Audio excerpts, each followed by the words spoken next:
My name is Frank Whittle, and in 1928 I was a 21-year-old Royal Air Force flight cadet who was considered, to put it politely, a problem. I wasn't a bad pilot. On the contrary, I was an exceptional one, with an instinctive, aggressive feel for an aircraft that my instructors grudgingly respected. My problem wasn't in the air. It was on the ground. It was my mind. It was my mouth. It was my complete and utter inability to accept, because that's how it's done, as an answer.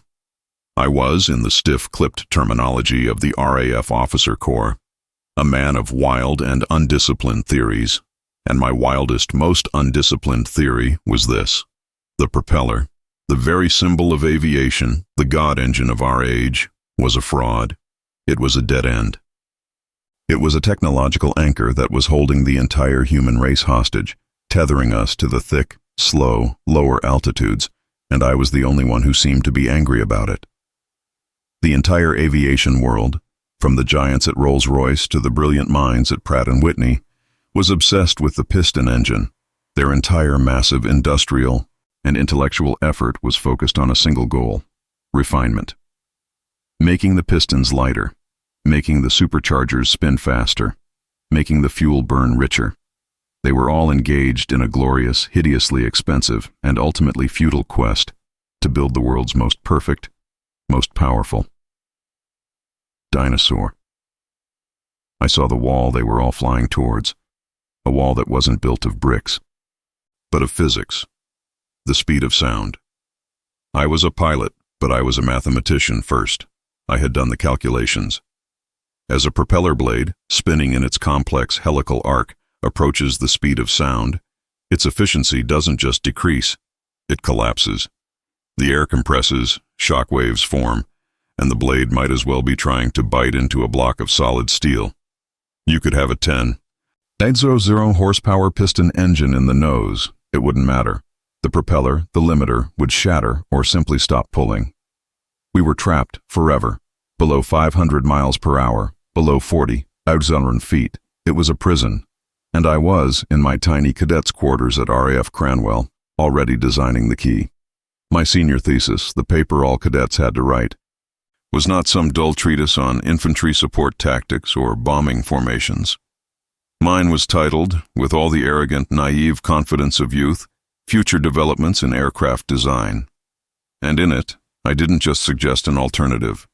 I laid out, with cold, hard mathematical precision, the obsolescence of the propeller and the inevitability of its successor. I dismissed rockets as hopelessly inefficient. I dismissed the complex motor jet ideas as clumsy hybrids. My solution was pure, it was elegant. It was a gas turbine. My concept, which I had been obsessing over, sketching, refining since I was a teenager, was for a new kind of engine, an engine that breathed. It would suck in air at the front, the compressor. Squeeze it to immense pressures, the compressor again, but axial or centrifugal. Ignite fuel in that compressed air, the combustion chamber, and then blast the resulting superheated high-velocity gas out the back. This escaping jet of fire, this reaction, would create immense, continuous thrust. The genius of it, the part that made it a perfect, self-sustaining circle, was that this same jet of escaping gas would first pass through and spin a turbine, a windmill made of exotic, heat-resistant metal, and that turbine, connected by a single, strong, spinning shaft, would provide the power to drive the compressor at the front. It was a continuous, self-feeding, roaring jet of power. It was an engine with only one moving part, the central shaft. No pistons, no valves, no complex vibrating crankshafts, just pure, rotary, thermodynamic violence. And its limits? They weren't based on propeller tip speed. Its limits were only defined by how much heat the turbine blades could withstand. It was, I knew, the key to 500, 600, 1,000 miles per hour. It was the key to the stratosphere. It was the future of all air combat. I submitted my thesis. I waited, vibrating with the certainty of my own discovery, expecting a summons from the Air Ministry, a recognition of the breakthrough, a new, secret project. The response I received was a bureaucratic death sentence. My paper was returned, marked in red ink, not with praise, but with corrections to my spelling. My commanding officer had forwarded it to the Air Ministry, who had, in turn, passed it to the single highest authority on the subject in the nation, Dr. A. Griffith, the government's leading turbine expert. Griffith was a brilliant man. He was ironically already working on his own gas turbine theories, but for propellers, a turboprop, an idea I found timid and compromised. He reviewed my proposal, my pure jet, and he killed it. His official, written response was a masterpiece of condescending academic dismissal. He found my calculations impractical, my assumptions optimistic, and the final fatal blow, he stated that my design's fuel consumption would be prohibitively high for any practical aircraft use. He concluded that the entire concept was not of military interest. It was a fantasy, a dead end. Coming from Griffith, this wasn't a rejection, it was a judgment. I was 21 years old. I had just, in one fell swoop, been told by the gods of engineering that my greatest idea, the very thing that defined me, was wrong. I was a fool, a crazy cadet. I was crushed, but I wasn't broken. I was angry. Griffith was wrong. His calculations were based on the wrong assumptions, on the wrong goal. He was still thinking like a propeller engineer, obsessed with low-altitude fuel efficiency. I was thinking about speed. I was thinking about altitude, where the thin, cold air would make my engine more efficient, not less. They didn't see it. They were blind. So, if the RAF wouldn't build it, I would do it myself. In 1930, still a lowly flight officer, I did the one thing I could. I filed a patent. I personally patented the fundamental design for the turbojet engine.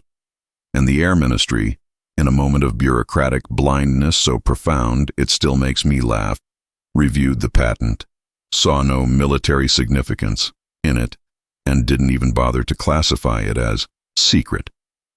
They just let it go public. A 23-year-old officer now owned the patent to the future of air warfare. But a patent is just paper. It's not an engine. To build an engine, a thing of fire and steel, I needed money, and I had none. For the next 5 years, I lived a frustrating double life. By day, I was a superb, if difficult, RF officer and test pilot, flying float planes, earning a reputation for my daredevil aerobatics and my unsettlingly precise mind. By night, I was a tireless, desperate evangelist, a crazy inventor in a cheap suit, shopping my patent, my calculations, to every major engineering firm in Britain. And every one of them, every single one, laughed me out of the room. The Great Depression was raging. The world was broke. Who was going to invest millions in a science fiction fantasy from a young, unknown officer? An engine that looked like a Child-S drawing, an engine that the government itself had already declared impractical. I was rejected by Armstrong Siddeley. I was rejected by Bristol. I was rejected by Rolls-Royce, the very company that should have understood what I was proposing. Their own engineers told me my math was flawed.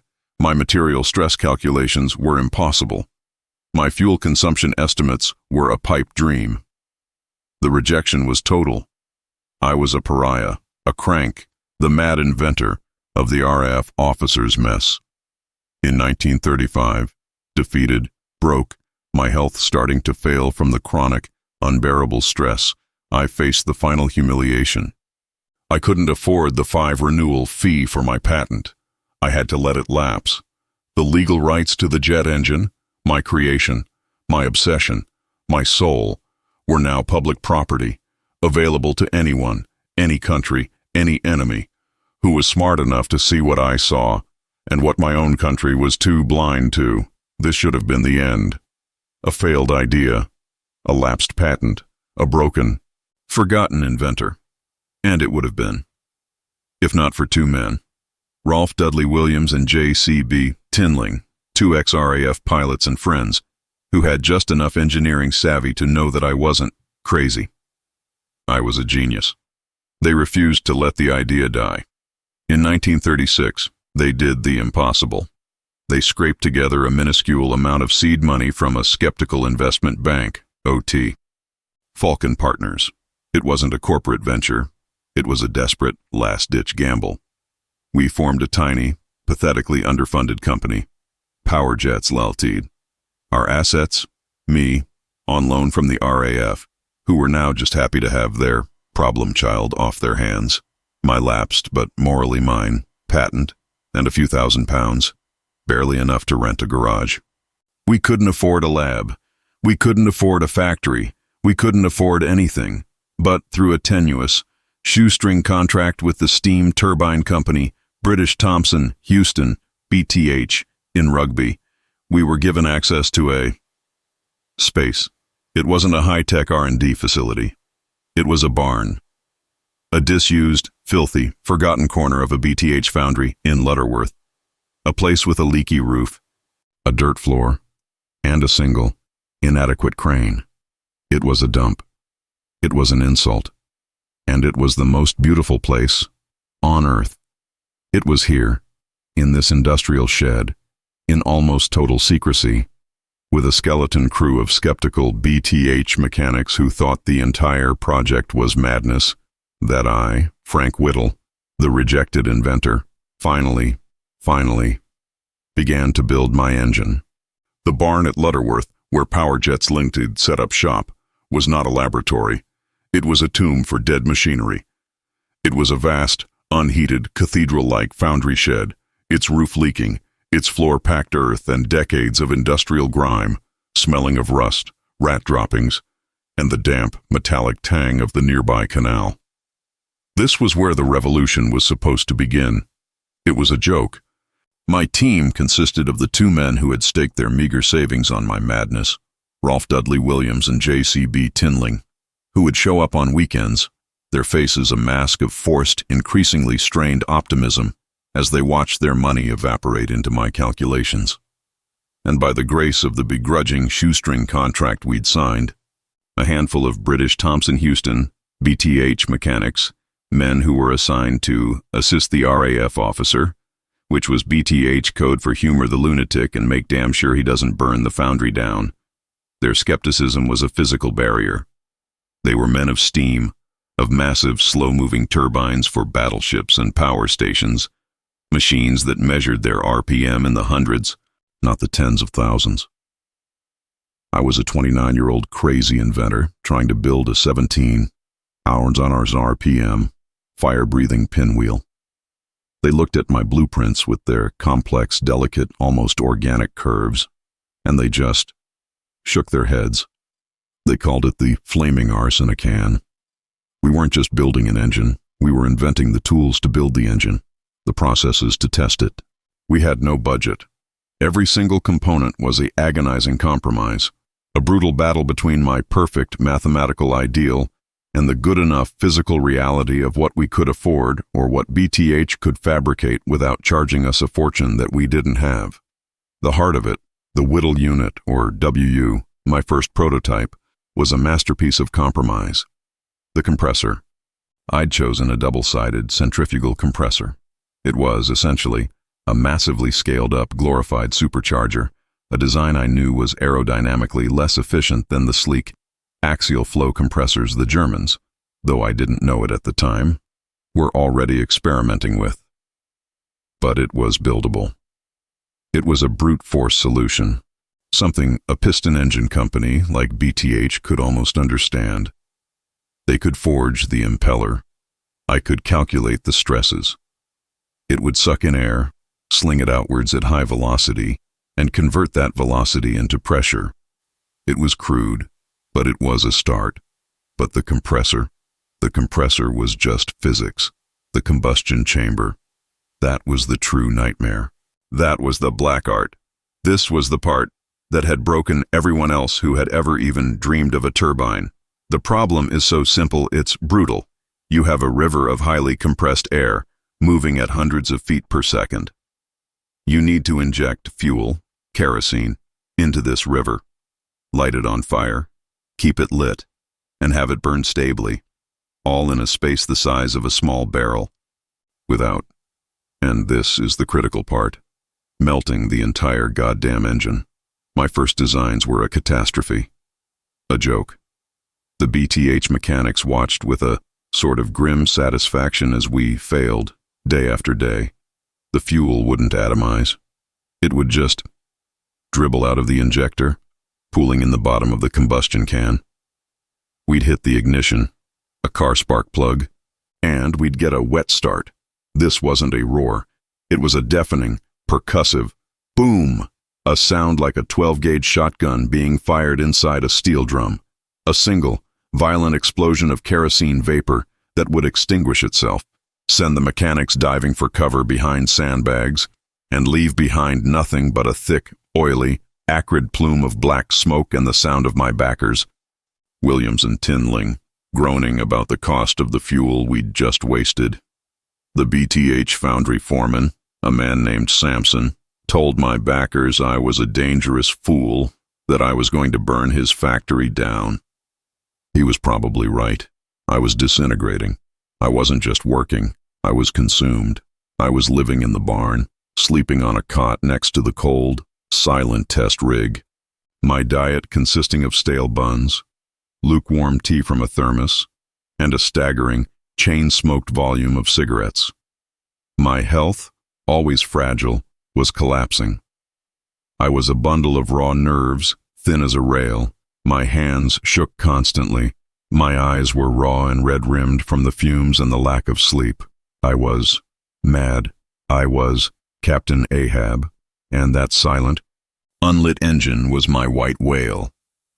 The experts at the Air Ministry were right about me, in a way. I was a crank. I was unbalanced. But I was also right. I knew it. I could feel it. The math was sound. The physics was sound. It was my engineering that was failing. The combustion problem was solved, not by a flash of genius, but by sheer, brute force iteration, and a little help. I begged a friend, an engineer named Aubin Lowe, to look at my designs. He looked at my messy injector, shook his head, and suggested a new type of atomizer nozzle, one that sprayed a fine, vaporized cone of fuel, not a stream. We built it. We tried it. And one day, a miracle. We hit the ignition, and instead of a boom, we got a roar. A clean, stable, blue flame. A continuous, controlled, beautiful burn, so hot it made the inside of the can glow a dull cherry red, but it held. It didn't sputter. It didn't die. We had fire. Now, the turbine, the impossible part, the part Dr. Griffith had said couldn't be built. The blades that had to spin at over 17,000 RPM in a 500-degree Fahrenheit gas blast. We couldn't afford the exotic alloys I dreamed of. We had to use the best steel BTH could provide, a high-chromium steel called Stay Blade, which was good, but we knew. We knew. It was right on the ragged edge of its thermal limits. The machining was a nightmare, each tiny or curved blade a sculpture that had to be perfect, milled from a solid forging. The stresses, I calculated, would be astronomical. Finally, in early April 1937, after nearly a year of heartbreak, failure, and ceaseless, feverish labor, the Wu was assembled. It was a monster. A 1,000-pound tangle of pipes, sheet metal, wires, and raw, untested potential, bolted down with massive steel clamps to a concrete test bed, the bed plate in the middle of our barn. The day of the first test. April 12th, 1937. It was cold, damp. Just me, Williams, Tinling, and 3 BTH mechanics, including the foreman, Sampson, who looked like he was attending a funeral, probably his own. We cleared the barn of all flammable material. We retreated behind a hastily erected blast wall of sandbags and boilerplate at the far end of the shed, peering through a thick pane of safety glass that I was fairly certain was useless. I was at the controls, a simple, hand-built panel of valves and switches, my hands shaking so violently I could barely grip the main fuel cock. "All right," I croaked, my voice a dry stranger's in my own ears. Starting sequence. Engaging starter motor. The high-pitched, screaming whine of the electric starter motor filled the barn, the sound of a dentist's drill the size of a car. It was spinning the massive compressor shaft. 100 RPM, 200 RPM. Ignition on. I hit the switch for the spark plug. A loud, staccato buzz, buzz, buzz. Fuel. Fuel valve open. I cracked the fuel cock, just a fraction, my hand trembling. And the sound. It was a sound no one in that barn, no one in England, had ever heard before. It was not the familiar, rhythmic pop, pop, pop boom of a piston engine or one of our failed wet starts. It was a roar. A deep, guttural, continuous roar, a sound like a giant blowtorch, a sound of pure, unrestrained, stable fury. A moment later, the roar was joined by a new, terrifying, rising shh. The sound of the turbine blades catching the hot gas, spinning and accelerating on their own. It was working. The combustion was stable. It was self-sustaining. "Starter motor off!" I yelled, my voice a reedy shriek, pure adrenaline, pure disbelief. The whine of the starter died, but the roar didn't. It grew. It got louder, angrier. And the shriek of the turbine, it kept climbing. And then, it went wrong. Horrifyingly, beautifully wrong. The roar turned into a scream. The engine, free from the load of a propeller, with my crude, hand-operated fuel control, began to accelerate, uncontrollably. The turbine shriek rose in pitch, higher and higher, a sound of metal being pushed to its absolute, screaming limit. The entire 100-pound engine began to shake, to vibrate, a deep, harmonic oscillation that shook the very concrete floor beneath our feet. The RPM gauge needle, a blur, flew past 8, 0, 10, 0, 12, 0, 15, 0, heading for the red line at 17, 0, heading for a catastrophic, explosive disintegration. The back of the engine, the turbine casing, wasn't steel anymore. It was glowing a dull, cherry red, then a bright, sickly orange. It was about to fly apart. "Shut it down!" Williams was screaming, his face white, his eyes wide with terror. "Whittle, shut it down!" I was frozen, paralyzed, mesmerized by the sheer, terrifying power I had unleashed. The sound was a physical pain in my skull. The fuel, man. "Samson," the BH foreman, screamed, diving for the floor. The sound snapped me out of it. I lunged for the main fuel cock, a heavy brass lever, and slammed it shut, yanking it back with all my strength. The roar died instantly. Gasp. It was a sound like a giant extinguishing a match, a sudden, whooshing vacuum. The high-pitched shriek began to wind down, slower, slower, a dying wail. And then, silence, a ringing, profound, deafening silence, broken only by the sharp, metallic tick-tick-tick ping of the superheated, glowing orange metal cooling and contracting, and the sound of my own men, and myself, gasping for air, our bodies drenched in a cold sweat.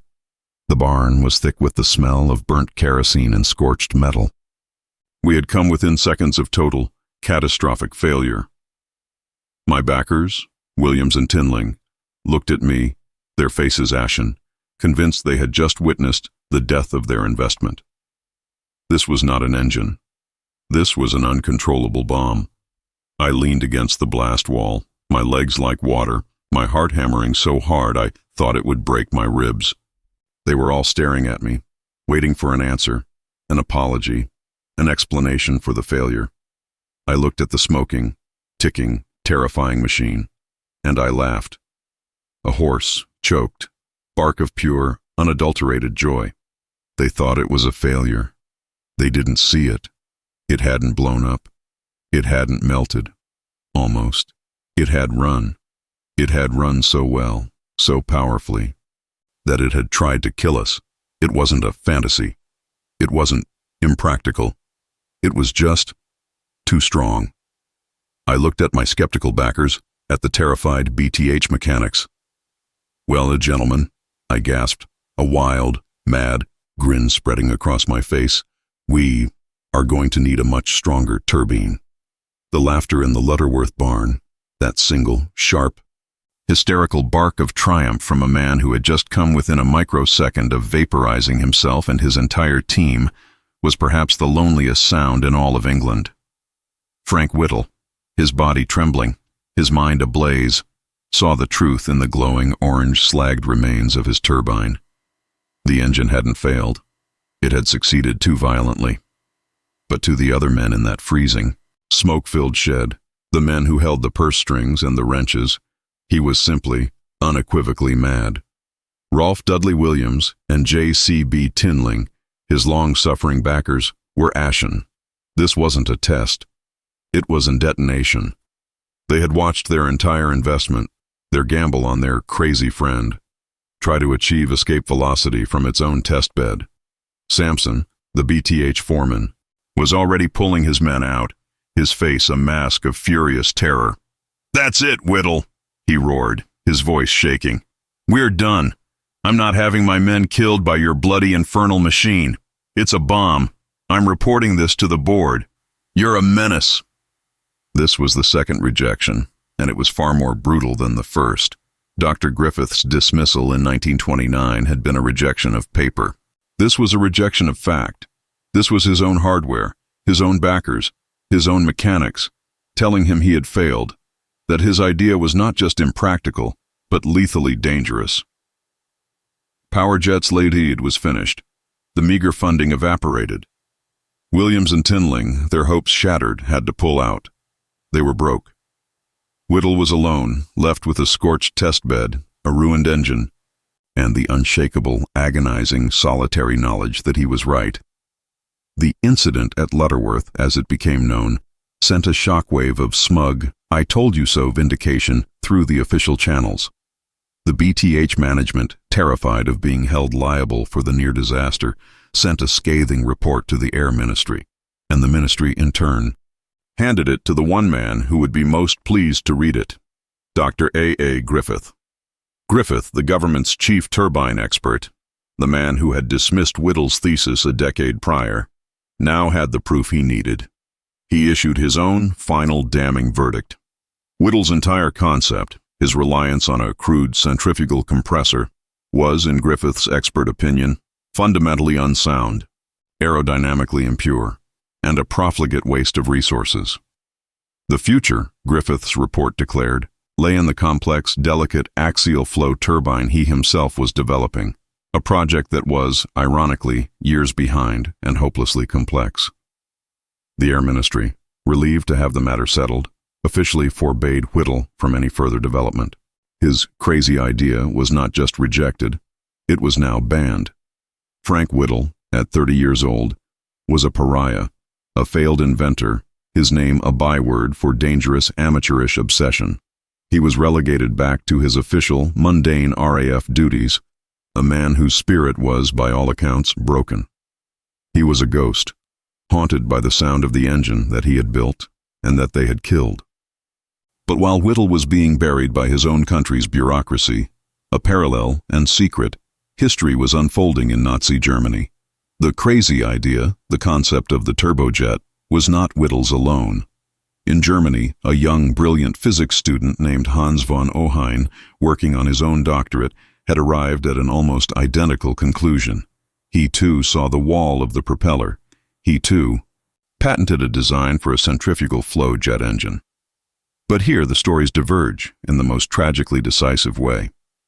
Von Ohain, unlike Whittle, did not go to the government. He did not go to the established, conservative, old-guard engine manufacturers. He went to a maverick.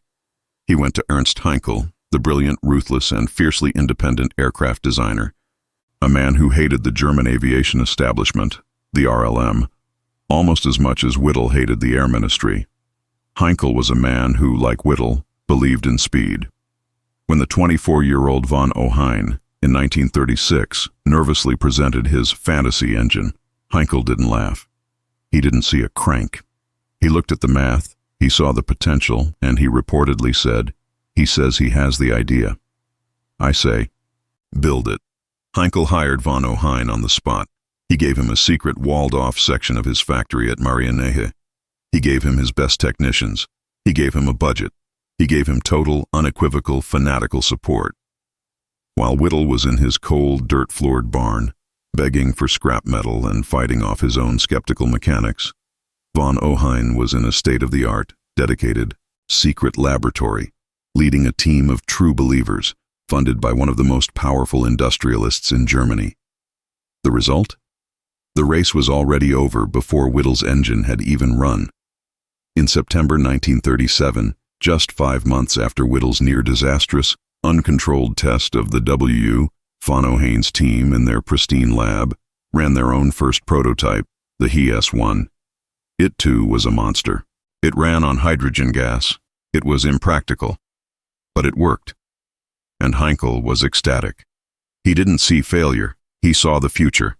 He ordered von Ohain to build the next one. The HES-3, a flight-capable engine to be powered by kerosene. While Whittle, from 1937 to 1939, was in a state of administrative exile, his project dead, his funding gone, his spirit broken, desperately writing begging letters, trying to find anyone who would listen, von Ohain's team was working. They were solving the combustion problems.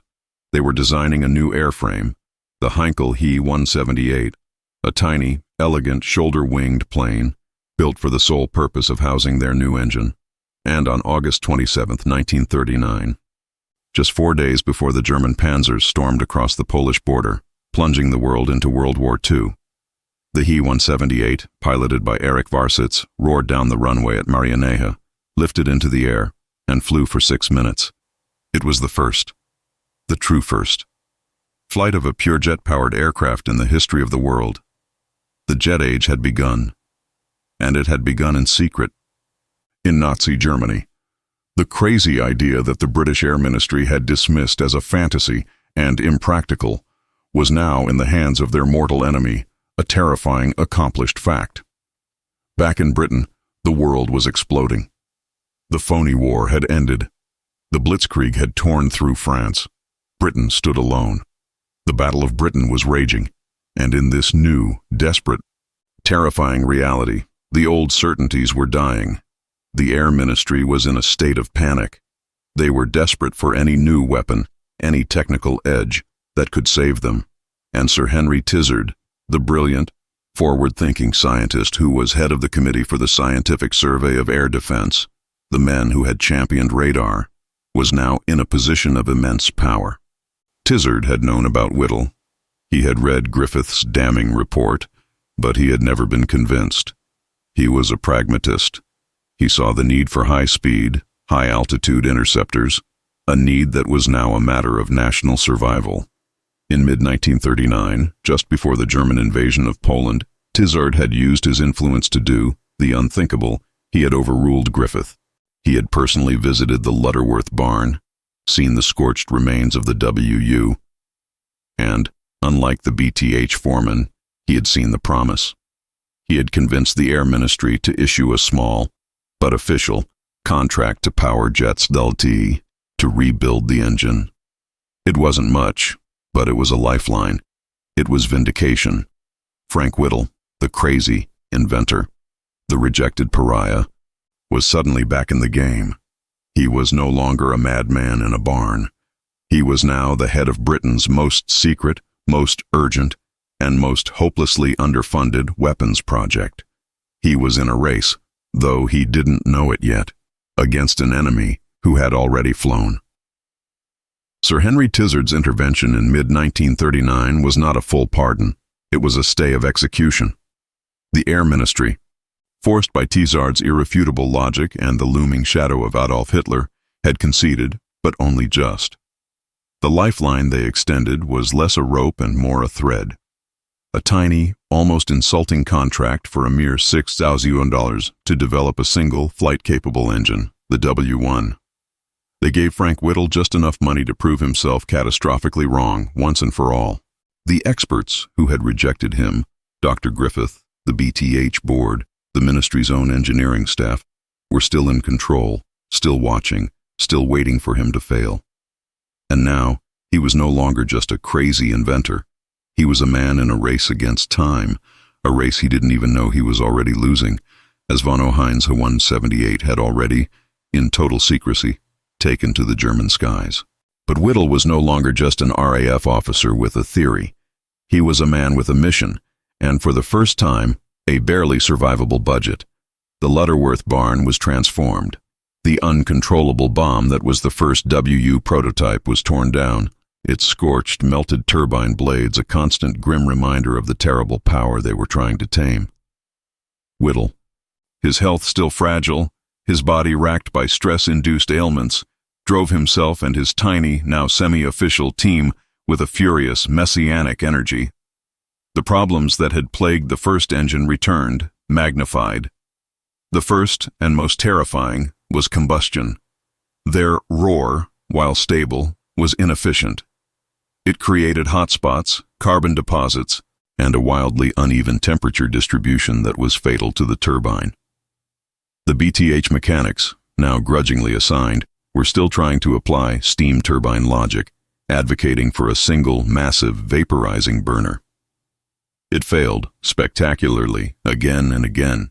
It was Whittle himself, in a fit of desperate, lateral thinking, who, inspired by a simple paraffin blow lamp, designed the solution. A system of 10 smaller individual combustion cans, arranged around the central shaft, each with its own carefully designed, spray-atomizing fuel nozzle. This broke the problem down. It allowed for a more controlled, stable, and even burn. It was a brilliant, pragmatic solution, a design that would become the hallmark of almost all first-generation British and American jet engines. But combustion was only half the battle. The true, soul-crushing, impossible problem was the turbine, the blades. In the 1940s, metallurgy was, for high temperatures, a black art. The metals simply did not exist to survive the hellish 1600-degree Fahrenheit, 17,000 RPM centrifugal force nightmare that Whittle's engine required. His new W1 engine, meticulously rebuilt, was installed on the test bed. It ran.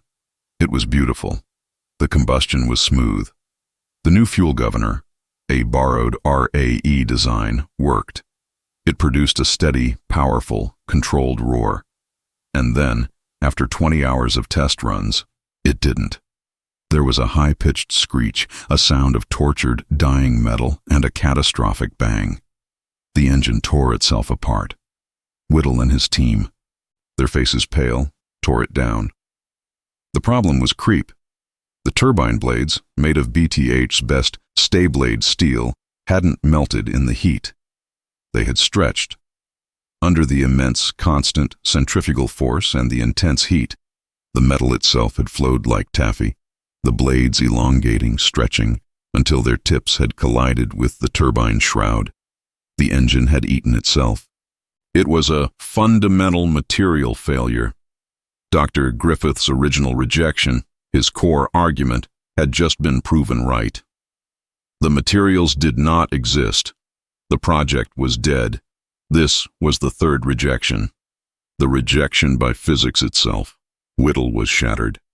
He had hit the wall. He was beaten. He had failed. He reported the failure to the Air Ministry, his report a dry, clinical obituary for his dream. But the war had changed the board. While Whittle was failing, Tizard, his only patron, had gone to America on the Tizard mission, a desperate gamble to trade all of Britain's advanced secrets, like radar and the cavity magnetron, for American industrial might. And the new director of scientific research at the Air Ministry, Sir David Pye, read Whittle's failure report, and he made a phone call, not to cancel the project, but to save it. Pye, unlike Griffith, saw the promise in the failure. He saw that the combustion and compression worked. The only problem was the metal, so he didn't call Griffith. He called the real experts on high-temperature alloys, Rolls-Royce. He called Stanley Hooker, a brilliant young engineer at Rolls, a man who was currently obsessed with improving the Merlin supercharger, and he ordered him to help this madman Whittle solve his turbine blade problem. Hooker arrived at the Lutterworth barn and, for the first time, Whittle wasn't alone with his math. He was face to face with an industrial giant. Hooker, a master of aerodynamics himself, was skeptical, but he saw Whittle's math, he saw the engine, and he believed. He went back to Rolls-Royce and found the answer. A new, secret, nickel-chromium alloy they had been developing for their piston engine exhaust valves, a metal designed to survive in the white-hot heart of a Merlin engine. It was called Mnemonic 80. It was the key. It was the one material in the world that could withstand the heat and the stress of Whittle's turbine. Rolls-Royce, in a moment of patriotic genius, gave it to him. They forged a new set of blades. They were flown to Lutterworth. They were installed. In late 1940, they ran the engine again. It ran for 10 hours, flawlessly, at full power, its roar a steady, triumphant, unbroken scream, the mnemonic blades holding true. The impossible engine was real, and now it needed a plane. The Air Ministry, stunned by the success, finally acted. They had already, at Tizard's urging, issued a top-secret contract to the Gloucester Aircraft Company to build a tiny, experimental airframe around Whittle's still unproven engine.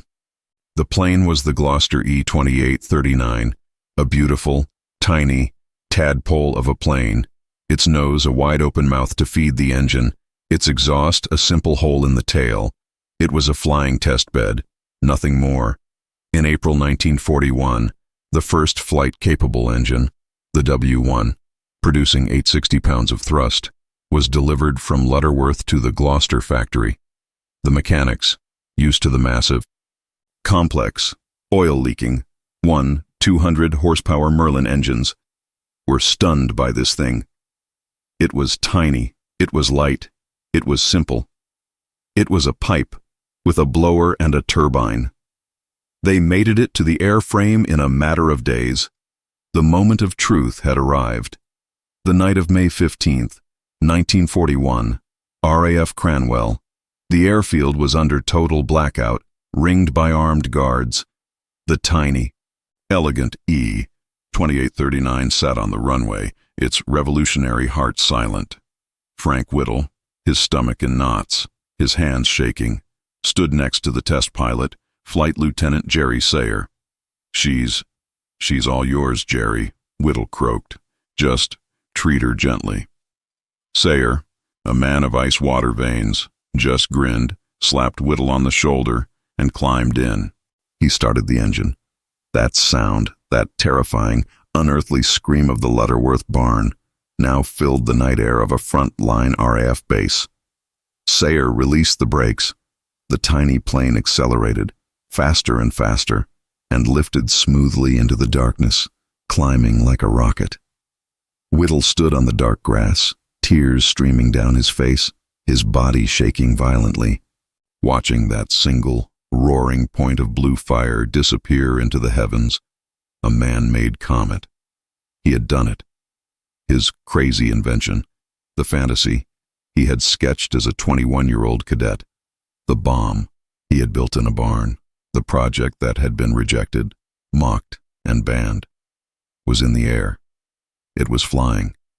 The war, the world, and the sky had just changed, forever. The flight of the Gloucester E-2839 on May 15, 1941, was not a public spectacle. It was one of the most closely guarded secrets of the war, but in the halls of the Air Ministry, it was a nuclear detonation. The instant Flight Lieutenant Sayer's wheels left the runway at Cranwell, Frank Whittle was transformed. He was no longer the crazy cadet, the mad inventor, the problem child of the RAF. He was, in a single roaring 17-minute flight, the most important engineer in the Allied world. The men who had rejected him, the men like Dr. Griffith who had built their careers on the impossibility of his theories, were, overnight, rendered silent, their doctrines shattered, their authority evaporated. The fantasy that had been mocked, rejected, and banned was now, officially, the only future. The Air Ministry, realizing with a cold, sudden, pants-wetting terror that they were years behind the Germans, who, intelligence now suggested, had also flown a jet, threw every resource they had at the project. The barn at Lutterworth, the dusty, forgotten foundry, became the most important, most secret, and most inadequate R&D facility in Britain. Powerjets Limited was suddenly flooded with funding, with priority contracts, with the panicked, desperate attention of the entire British war machine. But this victory created a new and perhaps more agonizing war for Whittle. He was a genius, a visionary, a man who had seen the future and willed it into existence through sheer, stubborn mathematical obsession. But he was not a production engineer. He was not a manager. He was an artist, and the W1 engine was his masterpiece, a hand-built, delicate, revolutionary demonstrator. And the war machine doesn't want a masterpiece. It wants a weapon. It wants 10,000 reliable, mass-producible, good enough copies. The Air Ministry, desperate to turn Whittle's prototype into a fighter, turned to the one company that had the industrial might and the engineering prowess to do it, Rolls-Royce. This began the next, bitter and defining struggle of Whittle's life. He was forced to partner with the very giants who had rejected him.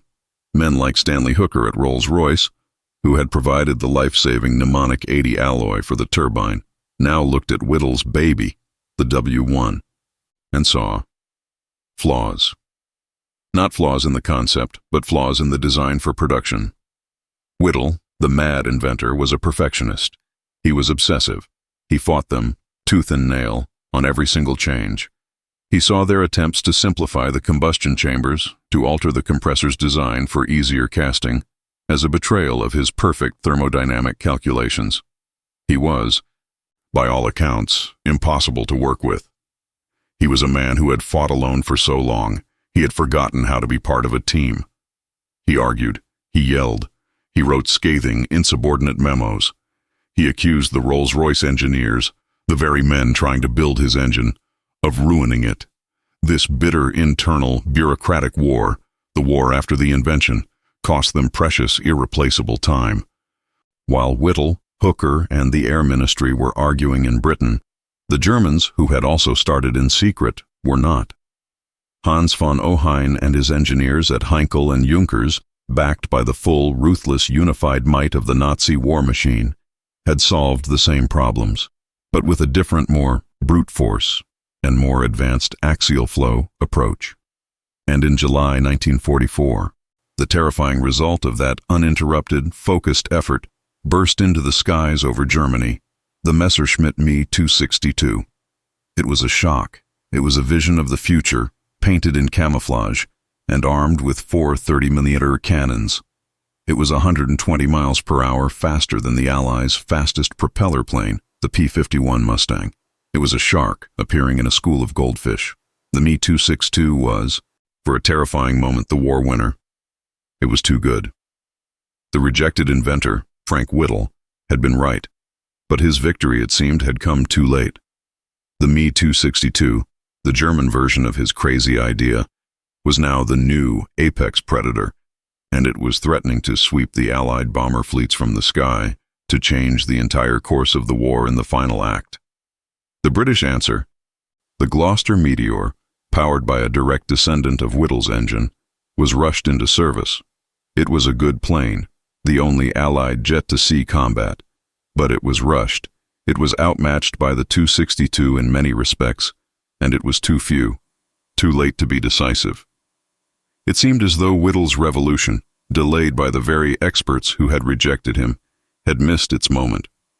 But there was a secret even more profound than the Lutterworth barn. In 1941, in the darkest days of the war, before Pearl Harbor, Sir Henry Tizard, Whittle's patron saint, had flown to America on a desperate, top-secret mission, the Tizard mission. His goal, to trade all of Britain's most advanced secrets, radar, the cavity magnetron, for American industrial might. And in his briefcase, handcuffed to his wrist, was a single, small item, the full set of blueprints for Frank Whittle's W1 engine, and later, the engine itself. While Whittle was still arguing with Rolls-Royce over combustion chamber design, the Americans, with their vast, untouched, industrial power, were given the key. The blueprints were given to General Electric. GE's engineers looked at Whittle's design, and, unburdened by the not invented here pride, they saw it for what it was, a miracle. They didn't just copy it. They improved it. In a matter of months, they had re-engineered it for American mass production, creating the General Electric IA, America's first jet engine. This engine was immediately given to a small, secretive, and little-known aircraft designer, Clarence Kelly Johnson, at Lockheed's Skunk Works. And Kelly Johnson, in a staggering 143 days, built an airframe around it, the XP-80 Shooting Star. That was the payoff. That was the change. Whittle's crazy invention, the one his own country had rejected and delayed, had been transplanted. It had crossed the Atlantic, and it had landed in the one place on Earth that could build it on the scale of total war. The P-80 Shooting Star, powered by a direct descendant of Whittle's barn-built prototype, arrived in Europe just as the war was ending, too late to fight the Me-262. But it was not too late, because 5 years later, in the skies over a new, frozen battlefield in Korea, it was the P-80, and its successor, the F-86 Sabre, powered by GE's next evolution of Whittle's engine, that met the new enemy, the Soviet MiG-15. The MiG-15, in the greatest irony of the Cold War, was powered by a stolen Rolls-Royce engine, the other descendant of Whittle's work. Frank Whittle's crazy idea, born in a cadet thesis in 1928, laughed at, rejected, and banned, had not just changed air combat forever. It had defined it. It had armed both sides of the next war. The boy who had been told his idea was impractical had become the unknown, unwitting, and undisputed father of the entire jet age.